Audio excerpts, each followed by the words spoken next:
Breaking news. Air Force drones are now actively tracking groups of suspected bandits who are believed to be moving from the northern regions towards parts of the southern areas of the country. This development is creating new conversations around security, preparedness, and how different states may need to respond if this movement continues. Before we go deeper into this story, please make sure you like this video, subscribe to the channel, and turn on notifications so you never miss updates like this.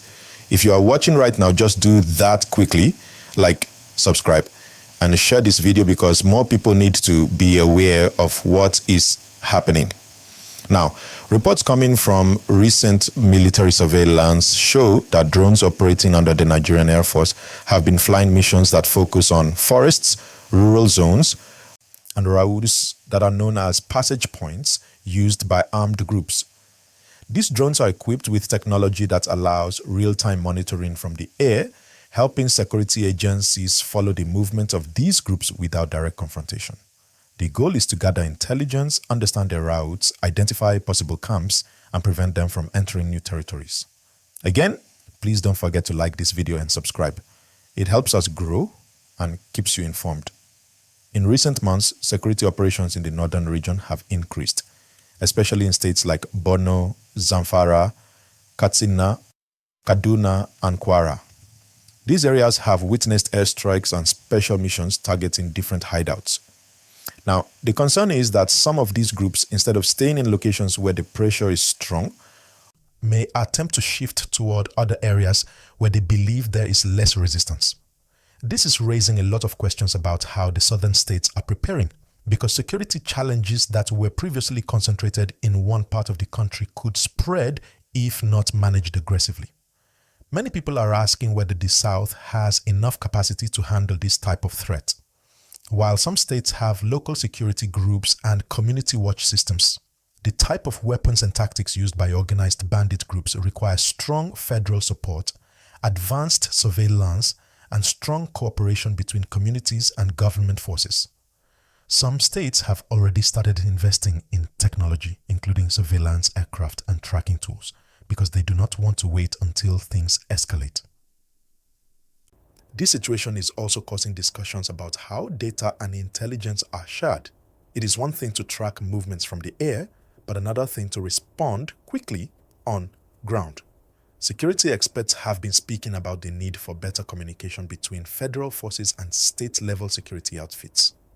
If the drones detect movement, there must be ground forces ready to intercept.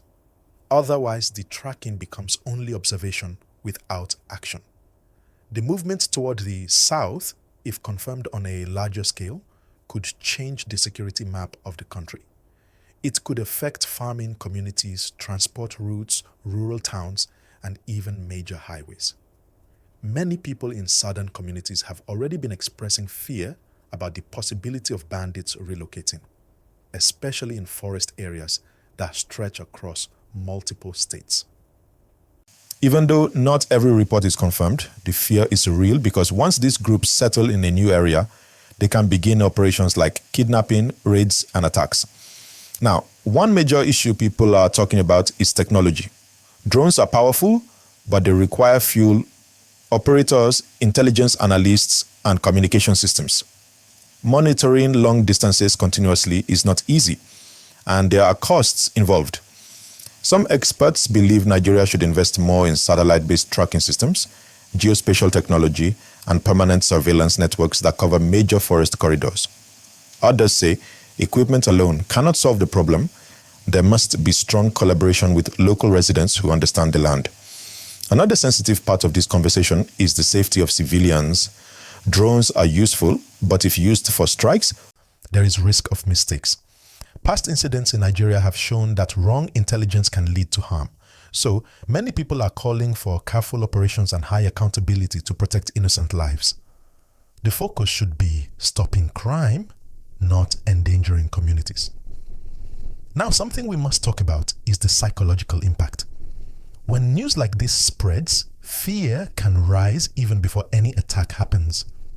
That is why communication is important.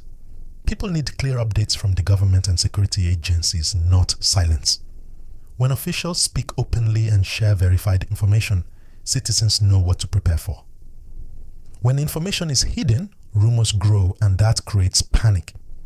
Another angle is economic impact.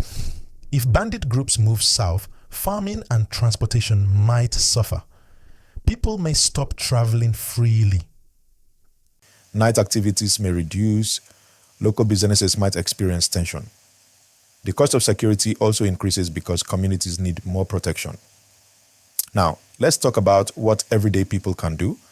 First, stay informed. Second, report suspicious movement. Third, avoid traveling at risky times if you hear about activity near forest routes. Fourth, support your community security networks with information.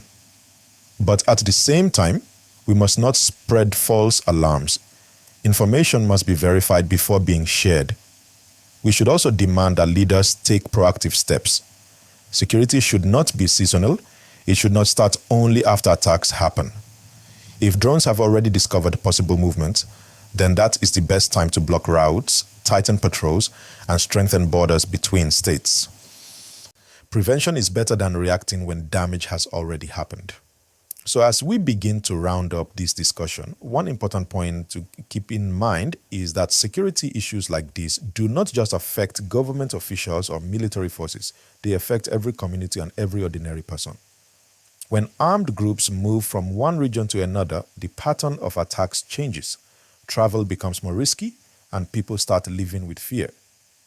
This is why conversations like this are important, because awareness can help communities prepare early instead of being surprised. And again, before we close, if you are still watching and you have not liked this video or subscribed yet, please do that now. It helps more people see this information and stay informed. At the same time, we should also be calm and wise. Not every report means danger is already at the doorstep. Some information may still be under investigation, and some may be based on early intelligence that has not been confirmed publicly.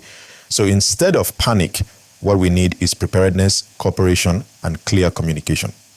If the Air Force is truly tracking these movements from the sky, then states in the south should be working on ground strategies, improving patrols, securing borders, monitoring forests, and making sure there are fast response systems in case of emergencies. Communities can help too by reporting unusual activities, supporting local security networks, and staying alert. As we close this gist, remember that technology, strategy, and teamwork are key. Drones can track, satellites can see, soldiers can respond, and communities can provide early warning. When all these parts work together, it becomes harder for criminal groups to operate. But if there is a gap anywhere, maybe slow response, poor communication, lack of equipment, or weak coordination, then those groups find space to grow. The goal now is to make sure that space does not exist. Thank you for watching, and please let me know what you think about this situation. Do you believe the government is fully prepared? Do you think more support should be given to local security groups? Share your thoughts below.